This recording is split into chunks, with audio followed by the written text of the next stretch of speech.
नमस्कार मित्रांनो, मी राहुल. एका छोट्या गावात कॉलेजसाठी आलो होतो. आमचे घरमालक श्री देशमुख हे सरकारी नोकरीत होते. त्यामुळे ते महिन्यातून अनेकदा बाहेर गावी जायचे.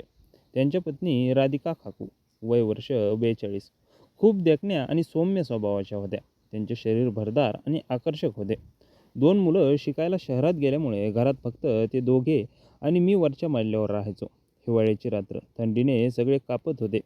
काका त्या दिवशी जिल्हा मुख्यालयाला गेले होते. मी वरच्या खोलीत अभ्यास करत होतो. रात्री 11:30 वाजता खालच्या बाजूला हलका आवाज येत होता. मी विचार केला, कदाचित काकू अजून जागे असतील. पाणी प्यायला खाली गेलो. त्यांच्या खोलीचं दार थोडेसे उघडे होते. आतून मंद प्रकाश येत होता. मी अनायासाने आत डोकावले. दृश्य पाहून माझे पाय जागीच खेळले. काकू बेडवर पडल्या होत्या. त्यांची साडी थोडी वरी सरकली होती. त्यांचा चेहरा लाल झाला होता. डोळे मिटलेले आणि श्वास वेगवान चालला होता. त्यांचा एक हात त्यांच्या शरीराच्या खालच्या भागाकडे गेला होता. ते दृश्य पाहून माझ्या अंगात एक विचित्र लहर उठली. मी तिथे उभा राहिलो. हलूही शकत नव्हतो. काकूंच्या तोंडातून हलके सुस्कारे येत होते. त्यांचा चेहरा आनंद आणि एकटेपणाच्या भावनेने भरलेला दिसत होता. अचानक काकूंना काहीसे वाटले आणि त्यांनी डोळे उघडले. त्यांचा आणि माझा डोळा डोळ्याला टरकाळला. त्यांचा चेहरा एकदम फिकट पडला. राहुल, त्यांचा स्वर घाबरलेला आणि लाजलेला होता. मी तातडीने मागे सरकलो. सॉरी काकू, मी पाणी प्यायला आलो होतो. दार उघडे होते. मी कसाबसा बोललो. हृदय जोरजोरात धडधडत होते. काकू त्वरित उठल्या. साडी नीट करत त्यांनी दार लावले. मी वर जायला निघालो तेव्हा त्यांनी हलक्या आवाजात बोलावले, राहुल थांब. मी थांबलो. त्यांच्या डोळ्यात भीती, लाज आणि काहीतरी वेगळेच भाव होते. कृपया कुणालाच सांगू नकोस. मी एकटी होते आणि कधीकधी रात्रभर झोप येत नाही. त्यांचा स्वर कंपित होता. काकू, मी काही बोलणार नाही. तुम्ही काळजी करू नका, असे म्हणून वर आलो. पण ती रात्रभर मला झोप लागली नाही. डोळ्यासमोर वारंवार ते दृश्य येत होते. काकूंचा एकटेपणा, त्यांचे सुंदर व्यक्तिमत्व आणि ते अनपेक्षित क्षण. माझ्या मनात एक विचित्र आकर्षण जागे झाले होते. दुसऱ्या दिवशी सकाळी काकू चहा घेऊन वर आल्या. त्यांचे वागणे लाजीरवाणे होते. काल रात्र तू पाहिलेस ना, त्यांनी हळू आवाजात विचारले. मी खाली मान घालून हो म्हणालो. त्या शांत बसल्या. राहुल, मी तुला लहानपणापासून ओळखते. तू चांगला मुलगा आहेस, हे गुपित ठेवशील ना. त्यांचे डोळे भीक मागत होते. नक्की काकू, मी कुणालाही काही सांगणार नाही, मी आश्वासन दिले. या दिवसभर आमचे बोलणे सामान्य होते, पण हवेत एक वेगळी जाणीव होती. संध्याकाळी काकू म्हणाल्या, राहुल, आज रात्री वीज जाण्याची शक्यता आहे. तू खाली येऊन बसशील का? एकटीला घाबरते. मी तयार झालो. रात्री आम्ही त्यांच्या खोलीत बसलो. मोबाईलचा प्रकाश थंड आणि हळूहळू सुरू झालेल्या गप्पा. काकू त्यांच्या आयुष्याबद्दल बोलत होत्या. काका किती व्यस्त असतात, मुलं दूर आहेत, एकटेपणाची भावना. मी त्यांचे बोलणे ऐकत होतो. त्यांचा स्वर मऊ आणि भावनिक होता. मी त्यांच्या हातावर हात ठेवला. काकी, तुम्ही काळजी करू नका, मी आहे ना. त्यांनी माझ्या हाताकडे पाहिले आणि हलके स्मित केले. त्या क्षणी आमच्यातील दुरी कमी झाली. मी त्यांच्या पायाला हात लावून म्हणालो, थकले असाल तर मसाज करू का? थोड्या वेळाने संकोचानंतर तयार झाल्या. मी तेल लावून त्यांच्या पायांना हळूहळू दाब देत होतो. त्यांचा श्वास हळूहळू वेगवान होत होता. साडी थोडी वर सरकली होती. मी हात वर नेण्याचा प्रयत्न केला नाही, पण मनात एक त्या रात्रीचे दृश्य घोळत होते. राहुल, तू खूप चांगला आहेस, त्या कुजबुजल्या. आमचे बोलणे सुरूच होते. एकटेपणा, विश्वास आणि नवीन आकर्षण याचा सुरुवातीचा प्रवास त्या रात्री सुरू झाला. मी मनात विचार करत होतो, पुढे काय होणार. पण त्या क्षणी त्यांच्यासोबत बसण्यातच एक वेगळा आनंद होता. दुसऱ्या दिवशी सकाळपासून घरात एक वेगळी शांतता पसरली होती. काकू चहा घेऊन वर आल्या तेव्हा त्यांचा चेहरा लालसर होता. मी अभ्यास करत बसलो होतो. मन काही काम करत नव्हते. राहुल, काल रात्री मी तुला खूप त्रास दिला का? त्यांनी हलक्या स्वरात विचारले. मी लगेच नाही काकू, अजिबात नाही. उलट तुम्ही एकटे असता तेव्हा मी मदत करू शकतो, असे उत्तर दिले. त्यांनी हलके स्मित केले आणि चहाचा कप ठेवून खाली गेल्या. त्या दिवशी संध्याकाळी काका फोनवर बोलले. ते 2-3 दिवस अधिक मुक्काम करणार होते. काकूंना हे समजताच त्यांचा चेहरा थोडा बदलला. रात्री जेवणानंतर मी खाली गेलो.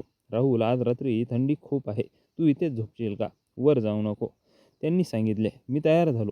आम्ही त्यांच्या खोलीत बसलो. खोलीत मंद दिवा, बाहेर हिवाळ्याची थंड वारा आणि आमच्यात एक नवीन जवळीक. आम्ही गप्पा मारत होतो. काकू त्यांच्या कॉलेजच्या जीवनाबद्दल, लग्नाबद्दल आणि सध्याच्या एकटेपणाबद्दल बोलत होत्या. काका खूप चांगले आहेत, पण कामामुळे वेळच देत नाहीत. मुलंही दूर गेली. कधी कधी मन रिकामे वाटते. त्यांचा स्वर दुःखी होता. मी त्यांचे ऐकत होतो आणि हळूहळू त्यांच्या हातावर हात ठेवला. काकू, आता मी आहे ना. तुम्हाला एकटेपणा वाटणार नाही, मी म्हणालो. त्या क्षणी त्यांनी माझ्या हाताला हलकेच दाब दिला. आमचे डोळे एकमेकांना भेटले. माझ्या मनात कालच्या रात्रीचे दृश्य फिरत होते. पण मी काही बोललो नाही. तुझे पाय दुखत असतील ना, मी मसाज करू का, मी विचारले. काकू थोड्या वेळाने ठीक आहे म्हणाल्या. मी तेलाची बाटली घेतली आणि त्यांच्या पायांना हळूहळू मालिश करू लागलो. त्यांच्या पायाची त्वचा मऊ आणि गरम होती. मी बोटांनी दाब देत होतो. हळूहळू मांड्यांच्या दिशेने वर सरकत होतो. काकूंनी डोळे मिटले होते. त्यांच्या तोंडातून हलके सुस्कारे येत होते. राहुल, तुझे हात खूप छान दाब देतात, त्यांनी कुजबुजले. मी आणखी आत्मविश्वासाने मसाज करत होतो. साडी थोडी वर सरकली होती, पण मी काही बोललो नाही. मनात एक आग लागली होती, पण मी स्वतःला आवरले. काकूंचा विश्वास मोडायचा नव्हता. मसाज संपल्यावर आम्ही दोघे बेडवर बसलो. थंडीमुळे आम्ही जवळजवळ बसलो होतो. काकू माझ्या खांद्यावर डोके टेकून म्हणाल्या, तू माझ्या मुलासारखा आहेस, पण आजकाल कधी-कधी वेगळे वाटते.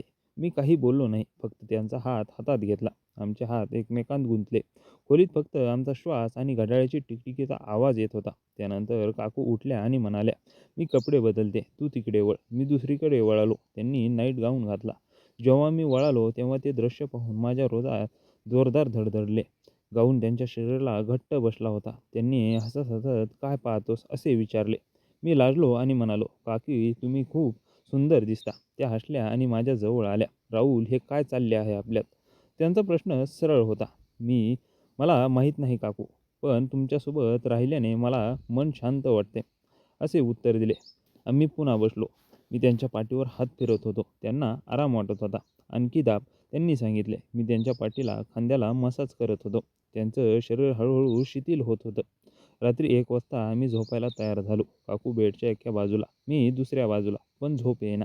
मी हळूच त्यांच्या दिशेने वळलो. त्यांचे डोळे उघडे होते. झोप येत नाही आहे का, मी विचारले. त्या हो म्हणाल्या आणि माझ्या दिशेने वळल्या. आमचे शरीर जवळ आले. मी त्यांच्या केसांत हात फिरवला. त्यांनी माझ्या छातीवर हात ठेवला. त्या क्षणी वेळ थांबल्यासारखा वाटले. राहुल, हे बरोबर आहे का, त्यांनी हळू विचारले. मी फक्त तुमची काळजी आहे, असे म्हणालो. आम्ही एकमेकांना जवळ घेतले. मिठी घट्ट होती. त्यांच्या शरीराची ऊब मला जाणवत होती. आम्ही तसेच पडून राहिलो. बोलणे कमी झाले होते. फक्त भावना बोलत होत्या. त्या रात्री आमच्यातील जवळीक आणखी वाढली. पण तरीही एक सीमा होती. मी स्वतःला नियंत्रित ठेवले होते. दुसऱ्या सकाळी काकू उठल्या तेव्हा त्याचा चेहरा आनंदी दिसत होता. त्यांनी मला चहा दिला आणि काल रात्र खूप आराम वाटला, असे सांगितले. मी हसलो. घरातले काम करताना त्यांचे माझ्याकडे पाहणे हे वेगळे झाले होते. मीही त्यांच्याशी बोलताना अधिक काळजी घेत होतो. हे नाते कुठे जाणार होते हे मला माहीत नव्हते. पण एक गोष्ट नक्की होती. आमच्यात एक गुप्त आकर्षण आणि विश्वास निर्माण झाला होता. तिसऱ्या दिवशी सकाळी सूर्य उगवला तेव्हा घरात एक अनोखी ऊब जाणवत होती. काकू नेहमीपेक्षा जास्त हसत होत्या. मी खाली जेवणासाठी गेलो तेव्हा त्यांनी स्वतः माझ्यासाठी गरम गरम पराठे आणि चहा तयार केला होता. राहुल, आज तुला विशेष आवडते ते बनवले आहे, त्यांनी सांगितले. त्यांचे डोळे माझ्याकडे वेगळ्या भावनेने पाहत होते. मीही लाजत खात होतो. आमच्यातली ही नवीन जाणीव प्रत्येक छोट्या गोष्टीत दिसत होती. काकू घरचे काम करत होत्या आणि मी अभ्यास करत होतो. पण मन वारंवार खालच्या खोलीकडे जात होते. संध्याकाळी काकू वर आल्या. राहुल, आज माझ्या पाठीला खूप दुखत आहे. तू काल केलास तसा मसाज करशील का, त्यांनी हलक्या स्वरात विचारले. मी लगेच तयार झालो. आम्ही त्यांच्या खोलीत गेलो. दार लावून घेतले. खोलीत मंद प्रकाश होता आणि बाहेर थंड वारा वाहत होता. काकू बेडवर पोटावर झोपल्या. मी तेल घेऊन त्यांच्या पाठीवर हात फिरवायला लागलो. त्यांच्या खांद्यापासून कमरापर्यंत हळूहळू दाब देत होतो. राहुल, तुझे हात जादू करतात. मी आणखी जोराने मसाज करत होतो. त्यांची साडी थोडी वर सरकली होती. मी हात खाली नेला नाही, फक्त पाठीवर लक्ष केंद्रित केले. पण माझ्या मनात एक आग लागली होती. काकूंच्या शरीराची ऊब, त्यांचा मऊ स्पर्श हे सगळे मला वेड लावत होते. मसाज करताना आम्ही बोलत होतो. काकू त्यांच्या तरुणपणाच्या आठवणी सांगत होत्या. मी तेव्हा खूप सक्रिय होत होतो. आता एकटेपणा जाणवतो. त्यांचा स्वर भावनिक होता. मी हळूच म्हणालो, काका हो, आता तुम्ही एकट्या नाहीत. मी आहे नेहमी तुमच्यासोबत. आणि त्यांच्या केसांत हात फिरवला. त्या हसल्या आणि माझ्या दिशेने वळाल्या. आता आम्ही एकमेकांच्या समोर होतो. मी त्यांच्या गालावर हात ठेवला. त्यांचा चेहरा लाल झाला होता. राहुलने, हे काय होत आहे आपल्यात, त्यांनी हळू विचारले. मला माहीत नाही, पण तुमच्याशिवाय आता काही बरे वाटत नाही, असे उत्तर दिले. त्या क्षणी त्यांनी माझ्या हाताला घट्ट धरले. आम्ही एकमेकांकडे टक लावून पाहत होतो. मग मी हळूच त्यांना जवळ ओढले. आमची मिठी घट्ट झाली. त्यांचे शरीर माझ्या शरीराला टेकले. त्यांची ऊब मला पूर्णपणे जाणवत होती. आम्ही तसेच बराच वेळ बसलो. मी त्यांच्या पाठीवर हात फिरवत होतो. तीही माझ्या छातीवर हात ठेवून होत्या. तू मला खूप आराम देतोस, त्यांनी कुजबुजले. मी त्यांच्या कपाळावर हलका किस केला. त्या थरथरल्या पण दूर गेल्या नाहीत. आमच्यात एक भावनिक बंध निर्माण झाला होता. जवळीक हळूहळू वाढत होती, पण आम्ही दोघेही एक सीमा राखत होतो. रात्री जेवण झाल्यावर आम्ही पुन्हा खोलीत बसलो. काकू नाईट गाऊनमध्ये होत्या. त्या गाऊन त्यांच्या शरीराला चांगलाच शोभत होता. मी त्यांच्याकडे पाहत होतो. त्या लाजल्या आणि काय पाहतोस असे म्हणाल्या. मी हसलो आणि म्हणालो, तुम्ही खूप सुंदर आहात काकू. त्या माझ्याजवळ आल्या आणि माझ्या खांद्यावर डोके ठेवले. मी त्यांना घट्ट मिठी मारली. आमचे श्वास एकमेकांत मिसळले होते. त्या आरामात डोळे मिटून होत्या. राहुल आणखी जवळ ये, त्यांनी हळू सांगितले. मी त्यांना जवळ घेतले. आमचे शरीर एकमेकांना पूर्णपणे स्पर्श करत होते. मी त्यांच्या गळात हात घातला. त्यांना माझ्या पाठीवर हात फिरवला. त्या क्षणी वेळ थांबल्यासारखा वाटला. आम्ही एकमेकांना चुंबन दिले. प्रथम हळू, नंतर अधिक भावनिक. हे बरोबर आहे का राहुल, त्यांनी पुन्हा विचारले. जे दोघांना बरं वाटते ते चुकीचे कसे असू शकते, मी असे म्हणालो. आम्ही पुन्हा एकमेकांना मिठी मारली. खोलीत फक्त आमचा श्वास आणि हृदयाचे ठोके ऐकू येत होते. मी त्यांच्या केसांतून हात फिरत होतो. त्या माझ्या छातीवर हात ठेवून होत्या. रात्री बरेच झाली होती आणि झोपेची इच्छा नव्हती. त्या रात्री आम्ही एकमेकांच्या जवळ झोपलो. माझा हात त्यांच्या कमरेवर होता, त्यांचा हात माझ्या छातीवर. आम्ही बोलत नव्हतं, फक्त एकमेकांच्या उपस्थितीत आराम करत होतो. काकू मनातली एकटेपणाची भावना हळूहळू विरघळ करत होती.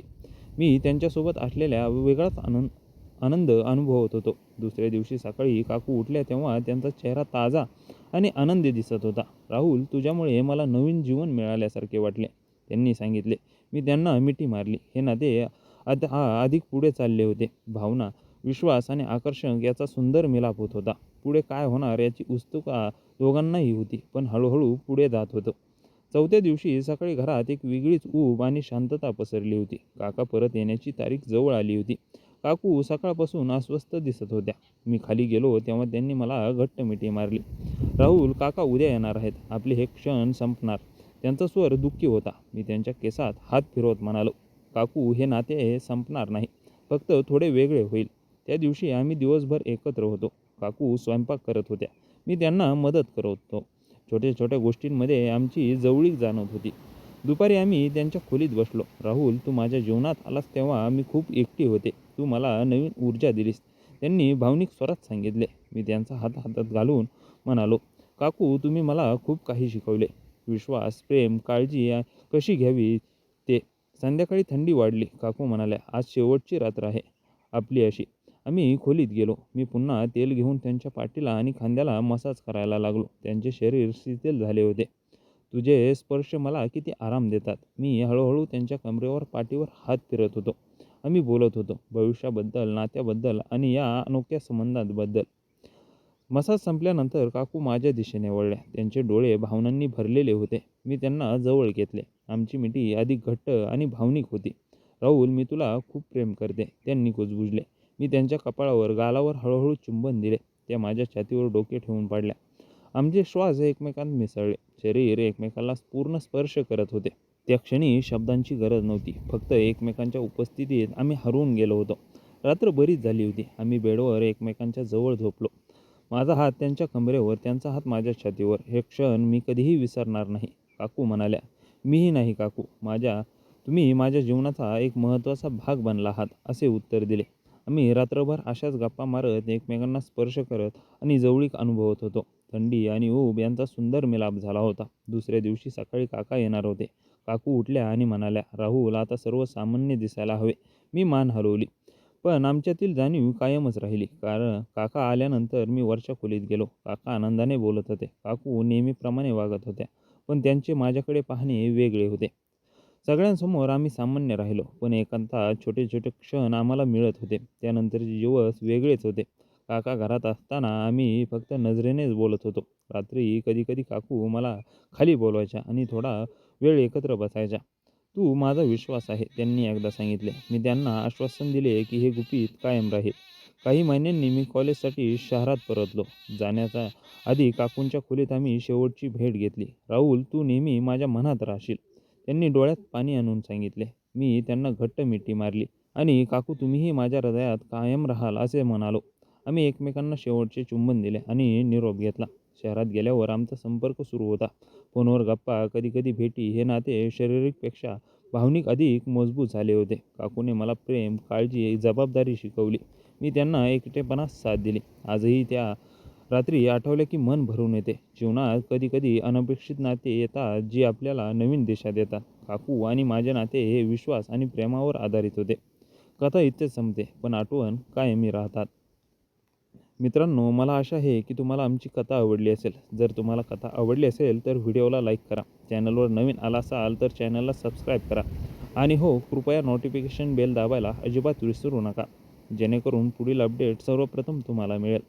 आपण संपूर्ण कथा वाचली, ऐकली त्याबद्दल आपल्या सर्वांचे मनापासून आभार.